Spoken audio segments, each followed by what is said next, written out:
I am building the Vermont Farmhouse Junior Dollhouse from start to finish, and I am going the easy route and applying the paper floors before I even start building. But I need to decide which protective sealer to use on the floors.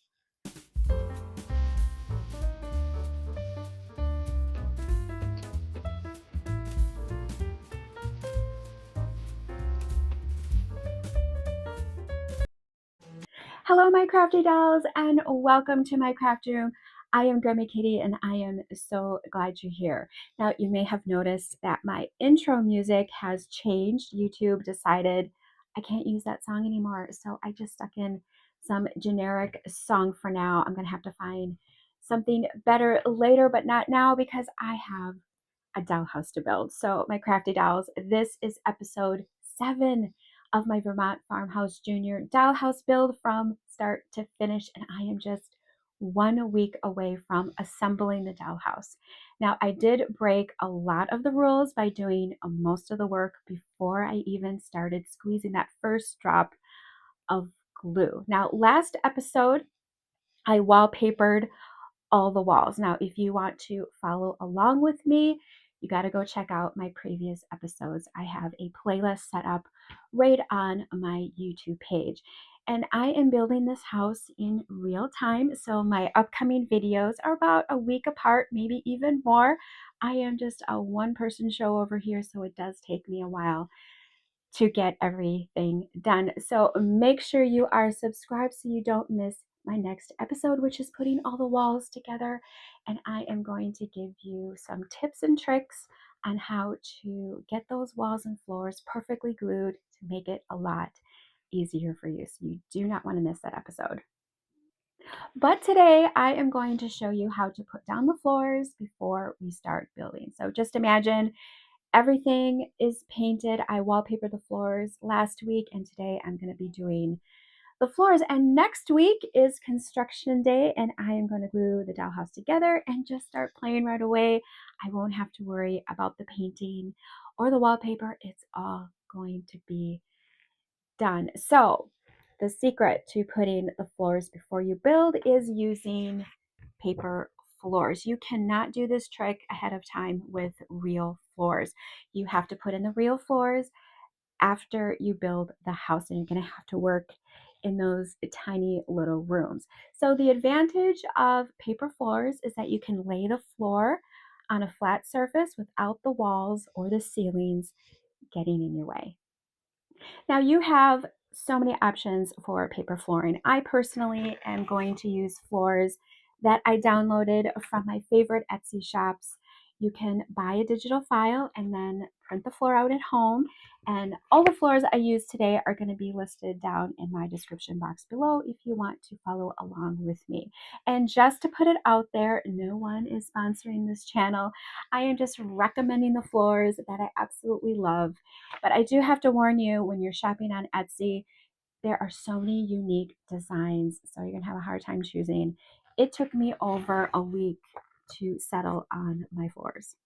Now, I did a video a while back, mistakes and tips when building your dollhouse, and I mentioned in the video that I wouldn't use paper floors again, that I would try using real floors in my next house. But after looking at all the floors on Etsy, I thought using paper floors is really going to give me that rustic look that I am looking for without all the work. So, for example, this is going to be my antique shop flooring, and then the second floor. So it looks like barnwood. It looks really, really cool.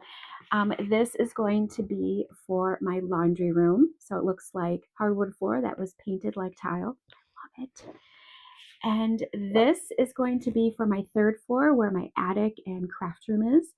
And that just gives me that really old looking painted wood look, and it's all chipped. I mean, it would really be hard to, duplicate that with real wood. It's possible, but this is so much easier. This is going to be my porch. So it looks like porch decking. All the paint has been chipped off.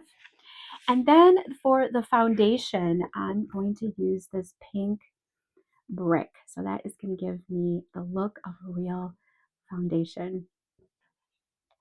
Now, if you print your paper at home, you really need to use a good paper and use a white 65-pound cardstock. This is the best paper. It's not too thin and it's not too thick, and you can find this over at Michael's or Hobby Lobby. Just double check to see that it's acid free. You do not want your paper to yellow over time. Now, if you do not want to print your floors at home, I have a list of floors you can physically buy online, and I've also seen floors for sale at Hobby Lobby and at Michael's. Now, everything I show you today on the show works for any paper floor that you choose. And to make sure our floors look their very best, we need to use the right glue. And this is Grandmother Stover's glue. It is the best glue for your paper floors, your wallpaper, or any paper project you need to glue. It is my favorite glue. It won't affect your paper in any way. It's very forgiving, so you can wiggle your paper around, you can lift it up and readjust, and it's not going to ruin your paper. Promise me, please do not use tacky glue for your floors. This is going to bubble your floors or even discolor them. It is just not a good glue for the job. Now, when doing the floors, 1 jar is all you need, and you can find this over at Hobby Lobby or on Amazon. I am going to do a little bit of construction today, and I'm going to put together the foundation of the house. I want to apply the brick around the foundation so it gives that real foundation look, and I am going to use the tacky glue for that job. And now it's very important to protect our floors after they are laid down. They can get damaged from water or just moisture in the air, and they can get scratched from moving your furniture around and just simply playing with your house. Now, I've always used Mod Podge. However, I find it behaves badly from time to time. And my biggest complaint is that it strips a little bit of the ink off the paper and it changes the color, and it irritates me every single time I use it. So I went online looking for an alternative, and I came across a YouTube channel, Little Maggie Shop, and she also has an Etsy shop. And in fact, I recommended her wallpapers in my last episode. And since she also sells paper floors, she created a video on how to make paper floors waterproof. So she recommended using Dorland's wax medium, and it's a wax made to protect artwork like oil paintings, watercolors, or drawings from moisture. So I am going to conduct a little experiment and see which sealer is the best. So thank you again, Little Maggie Shop, for suggesting this wax. I'm going to give it a try. Make sure you subscribe to her channel. She has really good content over there. So, okay, let's get started. My first job is to cut all the white around my floors. It's extra work, but I love my rustic floors. I like to use my quilting ruler and cutter for the job to keep everything nice and square. But then I remembered I had a paper cutter, and how could I forget? I picked this one up at Goodwill for $3 a few years ago, and this really makes the job a whole lot easier. Okay, now I have to get all that technical measuring out of the way. I laid the front of the house down, and I need to find where the room divide will be on the floor using the same line from the wall, because I have 2 different floors for the rooms. Lay the first floor down right up against the front of the house. The painted edge of the floor should be towards you, and the unpainted should be against the house. The floor should be 1/8 of an inch from the right side of the edge of the wall. Make a little mark, and then 1/8 of an inch from the left side of the wall. Now just double check the floor is 1/8 of an inch in from the sides of the wall. Mark the room divide using the line from the wall as a guide, and just draw a line on the floor. Next, I'm going to make some more measurements, but first I want to put the walls and floors together, not glued. I just want to show you why I'm going to make the lines on the floor. I want to give you a little bit of visual reference. Now you can see that the floors tuck into the grooves of the walls on 3 sides 1/8 of an inch. I don't want the paper to interfere with fitting the floor into these grooves. Okay, so to keep the floor out of the grooves of the wall, lay the first floor down, painted side towards you, and I'm going to measure 1/8 of an inch on two sides and then the back side. And here are the new corners of the floor I created. The floor will square off to these new guidelines, keeping that extra paper out of the grooves for a better fit. Okay, phew, that was some tedious work, but it's done. So let's glue the flooring to the first floor. Lay out the paper and make sure everything lines up before putting any glue down. Now I'm going to start in the laundry room, lining up the paper to the room divider line, and then that 1/8 of an inch line from the top. And you want to leave the excess paper hang over the right edge. I'm going to grab my favorite glue, and this glue really makes this job a breeze. You just want to apply a very thin layer from the room divider line. Square off the paper to the corner of the guidelines and then gently press down. Now I am going to cut the excess paper to the 1/8 inch line on the right side. You have to do this right away. Don't let the glue dry. Wipe off any excess glue on those edges of the floor. Perfect floor with that 1/8 inch gap. Now I'm just going to finish the floor, adding the second piece, leaving the excess paper hang over the right edge and also hang over the front edge. I'm going to cut the right side to that 1/8 inch line while the paper is still wet. And then the front excess I'm going to leave and let dry.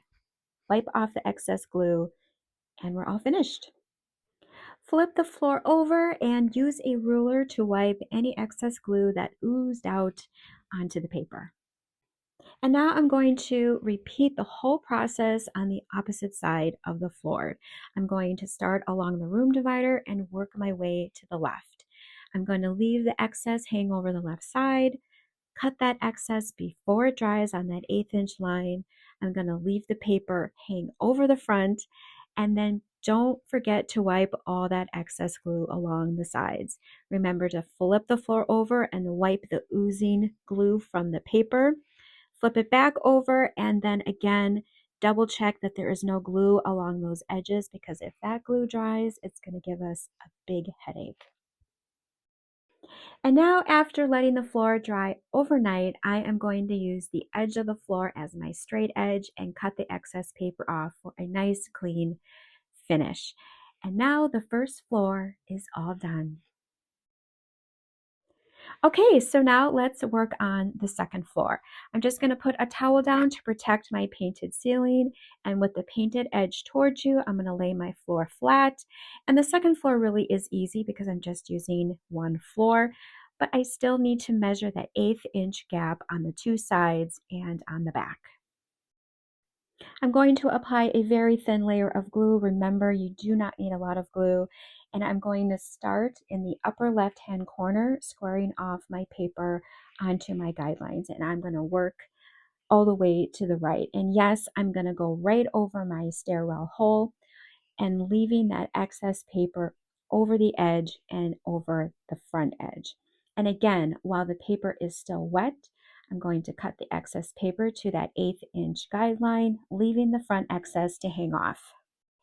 And don't forget to wipe all the excess glue around the edges and on the back where the glue oozed onto the paper. And remember to wipe around the stairwell hole as well. And give your floor a final press and let it dry overnight. And after the glue is completely dry, you want to cut the excess paper off and don't forget to cut out that stairwell. And now the second floor is completely finished. Okay, I am almost done with the floors, and now I'm going to be working on the third floor. I'm going to lay my floor down with the painted side towards you and always use a towel to protect that painted ceiling. Now the third floor is different when measuring that 1/8 inch gap around the edge. I'm only going to measure the left and right side and not the back. The back of the floor is going to meet up with the slope of the ceiling, so there's going to be no groove that the floor is going to go into. And I am just going to lay the floor like the first and second floor. And we are pros by now, so sing along with me. thin glue, square up the corners, work from left to right, cut the excess at the 1/8 inch line before it dries, press the paper down, wipe the ooze, dry overnight, cut the excess paper, and I'm done. If only it took 10 seconds. And I saved the easiest floor for last, the porch. There is no measuring. Yay! And so the paper goes right to the edge of all four sides. And the floors in the house run horizontally. So the porch floor planks I want to run vertically. And just like that, the porch is all finished. And now I have one last thing I want to do. I am going to build the foundation of the house, and I'm just going to follow the instructions and glue all the pieces together with the supports in the middle. And I'm just going to let that dry completely overnight. And instead of just painting the foundation, I want to apply the brick paper around it to make it look like a real foundation. And this is why I chose to apply the paper after the foundation is built. If I applied the paper before I glued it together, the corners would have a silly little gap that would really bother me. Now, when it's built, I can instead wrap the paper around the corners and it just looks so much better. I cut the brick wall into strips, the exact height of the foundation. And starting at one corner, I applied a very thin layer of glue. I folded my strip for a clean edge and placed that fold right along the corner. Continue to glue all along the foundation, making sure to wrap that strip around the corner and press the paper down. And to finish, cut the last strip to fit and just let everything completely dry. And now I have a little bricked foundation for the house. All of my dollhouse floors are finished. I really got that rustic floor look that I wanted with far less work than real floors. Now, to protect the floors, I don't want to ruin all of my hard work. So should I use Mod Podge or the Artist Wax Medium?